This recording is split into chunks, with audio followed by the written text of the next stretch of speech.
दोस्तों आज के समय में कलयुग है और कलयुग के समय में कुछ लोग ऐसे ऐसे काम कर देते हैं जिसकी वजह से इस युग का नाम कलयुग पड़ा। तो दोस्तों आज की जो कहानी है कुछ ऐसी ही है। तो दोस्तों चलिए हम लोग कहानी की तरफ बढ़ते हैं।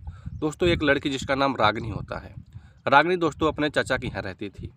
लेकिन दोस्तों जैसे ही 6 महीने का वक्त बीत जाता है, 6 से 7 महीने का वक्त बीत जाता है, तो रागिनी की अचानक तबीयत खराब हो जाती है। रागिनी की बार बार उल्टियाँ होने लगती है, उल्टियाँ रोकने की नाम ही नहीं लेती है। रागिनी के जो चाचा होते हैं वो मेडिकल से जाकर के कुछ दवाएं दिलवा देते हैं, लेकिन फिर भी दोस्तों रागिनी की तबीयत में थोड़ी सी भी कुछ अच्छी नहीं होती है। तभी रागिनी के जो चाचा होते हैं वो रागिनी के पिता के पास फ़ोन करते हैं और कहते हैं कि आपकी लड़की की तबीयत बहुत ज़्यादा बिगड़ चुकी है। तभी रागिनी के पिता आते हैं और इस रागिनी को लेकर के हॉस्पिटल जाते हैं। हॉस्पिटल जाने के बाद अच्छी तरीके से जब जांच होता है और जो रिपोर्ट आता है दोस्तों वाकई में आप लोग भी सुनकर के बेहद हैरान और परेशान हो जाएंगे। दोस्तों नमस्कार, प्रणाम। चलिए आज की जो सच्ची घटना है हम लोग पूरे ही विस्तार से जानने का प्रयास करते हैं। दोस्तों आप लोग चैनल पर नए होंगे तो चैनल को सब्सक्राइब करके और वीडियो को एक लाइक अवश्य करिएगा। दोस्तों आज की जो सच्ची घटना है कल्याणपुर की है। कल्याणपुर में दोस्तों एक परिवार रहते थे, चंद्रभूषण का परिवार।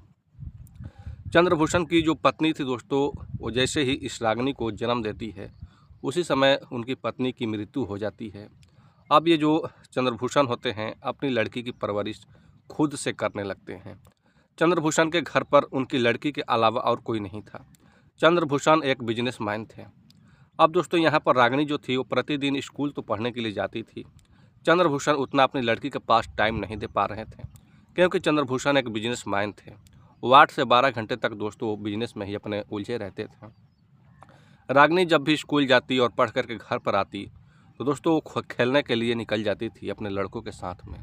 लेकिन दोस्तों यही दिनचर्या जो है रागिनी का प्रतिदिन चलता रहता है। चंद्रभूषण जो होते हैं बहुत अपने मन में सोचते हैं कि हमारी जो लड़की है ये तो लड़कों के साथ में ही सिर्फ खेलती है, इसे कोई लड़की से दोस्ती ही नहीं है। चंद्रभूषण सोच सोच करके बहुत उनके दिमाग में टेंशन हो जाता है। ये जो लड़की थी रागिनी, इसका उम्र दोस्तों लमसम 18 साल हो चुका था।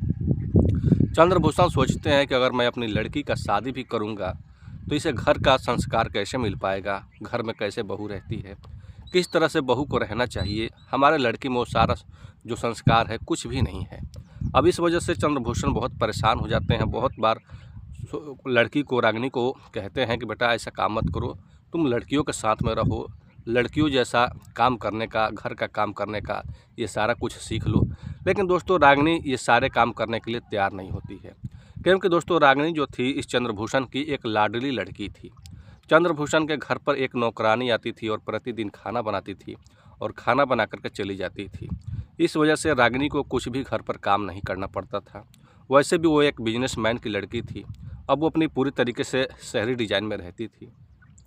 चंद्रभूषण परेशान होकर के सोचते हैं कि क्यों ना जो हमारा भाई है सुमेर भूषण, उसके पास इसे भेज दिया जाए क्योंकि सुमेर भूषण की एक पत्नी है। जब उसके पत्नी के साथ में जब वो रहेगी हमारी लड़की तो थोड़ा सा महिलाओं का जो संस्कार है वो हमारी लड़की सीख लेगी। अब यहाँ पर चंद्रभूषण जो होते हैं अपने भाई सुमेर भूषण से बात करते हैं और कहते हैं कि हमारी जो लड़की है थोड़ी सी इसकी संस्कार में कमी है, इस वजह से मैं चाहता हूँ कि तुम्हारी जो पत्नी सोनम है उसके साथ में मिलजुल कर रहेगी तो जो भी संस्कार है वो सीखने लगेगी। अब इस वजह से सुमेर भूषण जो होता है वो भी मना नहीं कर पाता है। अब चंद्रभूषण दोस्तों इस रागिनी को सुमेर भूषण के यहाँ जाकर छोड़ आते हैं। दोस्तों अपने चाचा के यहाँ रहने लगती है। लेकिन उनकी जो पत्नी थी सोनम दोस्तों रागिनी को बहुत जानती और मानती थी। रागिनी को बहुत सारा जो घर का काम था वो करने के लिए सोनम बता रही थी। लेकिन दोस्तों रागिनी जो थी वो आज तक कभी घर का काम नहीं की थी। इस वजह से रागिनी जो है थोड़ी सी नाराज हो जाती थी और अपने चाचा सुमेर भूषण के साथ ऐसे ही लगी बजी रहती थी। इसी तरह से दोस्तों 2 महीने का वक्त निकल जाता है। जो रागिनी है जब स्कूल में पढ़ने के लिए जाती है तो देखती है रागिनी कि उसकी जो सहेलियां हैं सभी सहेलियां अपने अपने पास मोबाइल फ़ोन रखी है। इस वजह से रागिनी जो है वो अपने चाचा से कहती है सुमेर भूषण से कि चाचा जी हमारे लिए आप एक मोबाइल फ़ोन खरीद दीजिए। हमारी सहेलियाँ जो हैं सभी अपने पास मोबाइल फ़ोन रखी हैं और वो लोग सारा मोबाइल फ़ोन में ही देख करके क्वेश्चन आंसर का काम किया करती हैं। अब दोस्तों सुमेर भूषण जो होता है वो एक मोबाइल फ़ोन खरीद करके और रागिनी को दे देता है। रागिनी दोस्तों उस मोबाइल को लेकर के प्रतिदिन चलाया करती थी, उसमें कुछ वीडियोज़ भी देखा करती थी। लेकिन दोस्तों स्कूल में रागिनी की एक सहेली थी वो दोस्तों प्रतिदिन अपने मोबाइल फ़ोन में कुछ गलत वीडियो देख रही थी। इस वजह से जो रागिनी है, रागिनी को भी वो दिखाने लगती है। रागिनी भी दोस्तों अपने मोबाइल फ़ोन में उस वीडियोज़ को खोल करके प्रतिदिन देखा करती थी। घर पर आती थी तो बबलू और जो रागिनी यानी कि सुमीर भूषण का जो लड़का था बबलू और ये रागिनी दोनों एक साथ स्कूल में पढ़ने के लिए जाते थे।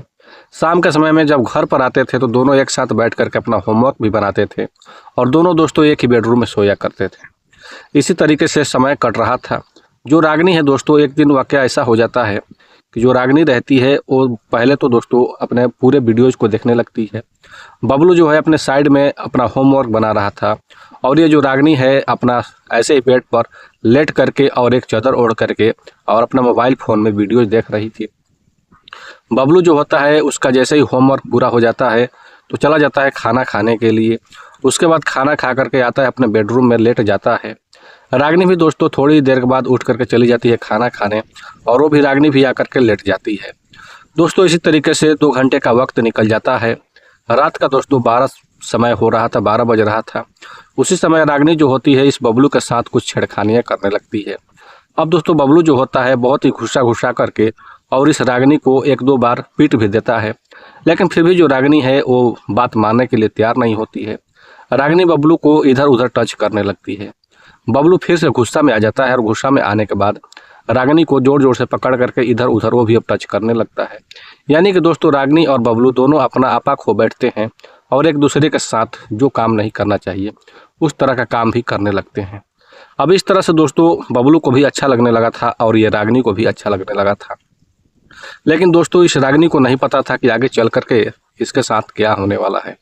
दरअसल दोस्तों जैसे ही रागिनी और बबलू इस तरह से जब काम कर रहे थे रात के समय में तो इन लोगों का दरवाज़ा जो था वो बिल्कुल दोस्तों खुला था। उस समय सुमीर भूषण जो होते हैं अपने बेडरूम में निकल करके और जा रहे थे बाथरूम की तरफ। जब इस नज़ारे को देखते हैं तो वाकई में बहुत वो परेशान हो जाते हैं कि आखिर जो रागिनी है और बबलू ये आखिर ये लोग कैसा काम कर रहे हैं। अब दोस्तों सुमीर भूषण उस समय तो कुछ नहीं बोलते हैं और चले जाते हैं बाथरूम में और बाथरूम से आकर के फिर अपने कमरे में चले जाते हैं। दोस्तों सुमीर भूषण की जो पत्नी थी सोनम, उनकी सुबह में बहुत ज़्यादा तबीयत खराब हो जाती है। तबीयत खराब हो जाने की वजह से सुमीर भूषण अपनी पत्नी को लेकर के हॉस्पिटल चले जाते हैं। हॉस्पिटल जाने के बाद जो डॉक्टर होते हैं इस सोनम को एडमिट कर लेते हैं। एडमिट करने के बाद दोस्तों सुमीर भूषण जो होता है इस बबलू से कहता है कि बेटा तुम आकर के अपनी माँ के साथ हॉस्पिटल में रहो, हमें अपना कुछ बिजनेस भी देखना है। अब दोस्तों जो बबलू होता है इस सोनम के साथ अपनी माँ के साथ हॉस्पिटल में रहने लगता है। इसी तरीके से दोस्तों 4 से 5 दिन का वक्त भी निकल जाता है। उसी समय सुमीर भूषण जो होता है दोस्तों बाजार से एक सतिवर्धक दवा ले लेता है और इस रागिनी को चाय में देकर पिला देता है। अब दोस्तों सुमीर भूषण जो होता है अपना आपा खो बैठा था, क्योंकि सुमीर भूषण की जो पत्नी थी वो 10 दिन से दोस्तों हॉस्पिटल में ही एडमिट थी। इस वजह से सुमीर भूषण जो होता है उसका मन थोड़ा सा भी नहीं लग रहा था और वो भी अपना टाइम पास करना चाहता था। सुमीर भूषण भी समझ गया था कि रागिनी जो है किस लाइन पर चली गई है। अब इस वजह से सुमीर भूषण भी अपना कुछ फ़ायदा निकालना चाहता था। अब इस तरह से दोस्तों जैसे ही सतिवर्धक दवा का असर रागिनी को होता है तो रागिनी दोस्तों अपना आपा खो बैठती है। उसी समय सुमीर भूषण जो होता है रागिनी को लेकर के हाथ पकड़ कर और बेडरूम में चला जाता है। जाने के बाद सुमीर भूषण जो होता है रागिनी के साथ अपनी प्रोग्राम करने लगता है। इसी तरह से दोस्तों जब तक ले सुमीर भूषण की पत्नी सोनम हॉस्पिटल रहती है, जब तक दोस्तों जो सुमीर भूषण होता है इस रागिनी के साथ अपनी भूख और प्यास मिटा रहा होता है। जैसे ही दोस्तों सोनम का तबीयत ठीक हो जाता है तो 1 महीने के बाद जो सोनम है वो अपने घर पर चली जाती है। लेकिन दोस्तों यहाँ पर बबलू और रागिनी का फिर से वहाँ पर खेल स्टार्ट हो जाता है और वहाँ से सुमीर भूषण का काम जो है बंद हो जाता है। लेकिन दोस्तों इसी तरीके से 6 से 7 महीने का वक्त निकल जाता है। एक दिन दोस्तों अचानक जो होता है कि रागिनी का तबीयत खराब हो जाता है। रागिनी बारी बारी से उल्टियाँ करने लगती है, उसे पेट में दर्द भी होने लगता है।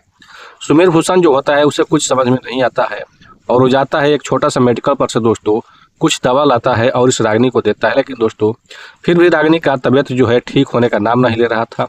रागिनी को बार बार चक्कर आ रहा था और रागिनी गिर जा रही थी। इस वजह से सुमीर भूषण जो होता है चंद्रभूषण के पास फ़ोन करता है और कहता है कि भाई देखो ना ऐसा ऐसा बात है, रागिनी का तबीयत खराब हो गया है।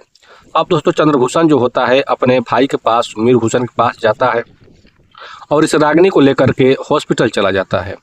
हॉस्पिटल जाने के बाद दोस्तों जब पूरी तरीके से जांच पड़ताल होती है तो उसमें ऐसा दोस्तों रिपोर्ट निकल करके आता है कि जो चंद्रभूषण होते हैं वो सुन करके बहुत हताश हो जाते हैं। जो रिपोर्ट था दोस्तों, जो रागिनी थी वो 6 से 7 महीने की प्रेग्नेंट थी। अब इस वजह से चंद्रभूषण भी अपनी माइंड एक्सेप्ट जो होता है, माइंड खो बैठते हैं कि हमारी लड़की जो है आखिर ये कैसे कैसे कारनामा कर चुकी है।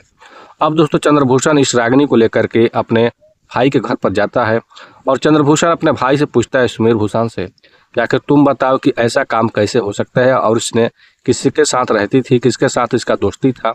अब यहाँ पर सुमेर भूषण कुछ नहीं बोलता है, रागिनी भी कुछ बताने के लिए तैयार नहीं होती है। चंद्रभूषण जो होता है रागिनी को लेकर के अपने 4 चक्का गाड़ी से दोस्तों जाने लगता है अपने घर की तरफ। लेकिन दोस्तों जैसे ही इस सुमेर भूषण के गांव पर से जैसे ही निकलता है, बाईपास के रोड में जाता है, तो जाने के बाद दोस्तों रोड पर गाड़ी खड़ी कर देता है। खड़ी करने के बाद पहले तो चंद्रभूषण जो होता है वो इस रागिनी को शूट कर देता है अपनी रिवॉल्वर से। शूट करने के बाद दोस्तों चंद्रभूषण जो होता है वो अपने आप को भी गोली मार लेता है। गोली मारने के बाद दोस्तों वहाँ पर जो भी लोग थे गाड़ी के पास आकर इकट्ठा हो जाते हैं, ये आदमी जो है सुसाइड कर लिया या फिर किसी ने इसको गोली मार दिया। तुरंत मौके पर ही दोस्तों कुछ लोग पुलिस को फ़ोन करते हैं, पुलिस पहुंचती है। दोनों के डेड बॉडियों को दोस्तों पंचनामा करके और पोस्टमार्टम के लिए भेज दिया जाता है। अभी दोस्तों जैसे ही सुमेर भूषण को पता चलता है कि हमारा भाई जो है उसके किसी ने गोली मार दिया है, हत्या कर दिया है, इस वजह से सुमेर भूषण भी दोस्तों थाना पहुँच जाता है और कहता है कि जो भाई हमारा जो सड़क पर उसे किसी ने गोली मारा है वो हमारा भाई ही है। अब दोस्तों यहाँ पर तो गोली तो किसी ने मारा नहीं था बल्कि सुसाइड किया गया था। अब इस वजह से पुलिस जो है इस सुमेर भूषण से पूछताछ करने लगती है, लेकिन सुमेर भूषण कुछ बताने के लिए तैयार नहीं होता है। रागिनी का जब मेडिकल आता है, पोस्टमार्टम रिपोर्ट दोस्तों, तो रागिनी को पता चलता है कि 7 महीने की प्रेग्नेंट थी। अब पुलिस को शक ज़्यादा कुछ हो जाता है और सुमेर भूषण से पूछताछ जारी हो जाता है। अब दोस्तों सुमेर भूषण के घर से ही चंद्रभूषण गए थे और जाने के बाद रोड पर और अपने आप को सुसाइड कर लेते हैं। इस वजह से सुमेर भूषण को पुलिस अरेस्ट करके और जब रिमांड में लेकर पूछताछ करने लगती है तो सुमेर भूषण जो होता है सारी जो सच्चाइयाँ है वो बताने लगता है। पुलिस भी दोस्तों सच्चाई सुनकर के बेहद हैरान और परेशान हो जाती है। तो दोस्तों ये रही कुछ आज की ऐसी कहानी जो कि हर एक इंसान को सोचने पर मजबूर कर देती है। चंद्रभूषण जो थे उनकी वाइफ नहीं थी, इस वजह से अपनी लड़की रागिनी को भेज दिए थे अपने भाई के पास कि उनकी भाई की जो पत्नी है वो हमारी लड़की को अच्छा संस्कार सिखाएगी, अच्छा गुण सिखाएगी। हमारी लड़की कहीं पर जाएगी, शादी विवाह कर देंगे, कहीं पर जाएगी तो बहू बन करके जाएगी और इसे घर का काम करने नहीं आएगा, तो फिर केवल पढ़ाई करने से नहीं होता है। चंद्रभूषण तो चाहते थे कि हमारी लड़की जो है अच्छा संस्कार सीखे, अच्छा कुछ काम करे, लेकिन दोस्तों यहाँ पर बिल्कुल विपरीत उल्टा हो गया। दोस्तों आप लोग इस कहानी के बारे में क्या राय रखते हैं? आप लोग अपनी राय दोस्तों कमेंट सेक्शन में अवश्य दीजिएगा कि जो सुमेर भूषण था यानी कि रागिनी का चाचा, उसने जो किया ठीक किया या गलत किया, या जो रागिनी कर रही थी वो क्या सही था या फिर गलत, या चंद्रभूषण ने जो कि अपने आप को सुसाइड कर लिया और अपनी लड़की को भी सुसाइड कर दिया। तो इस तरह से दोस्तों आप लोग कमेंट सेक्शन में अपनी राय रखिएगा। आप लोग इस स्टोरी को जहां से सुन रहे हैं अपनी गांव और अपने सिटी का नाम अवश्य लिखिएगा। चैनल पर नए हैं तो चैनल को सब्सक्राइब करके दोस्तों एक लाइक अवश्य कर दीजिएगा। मिलते हैं नेक्स्ट स्टोरी में। बहुत बहुत धन्यवाद।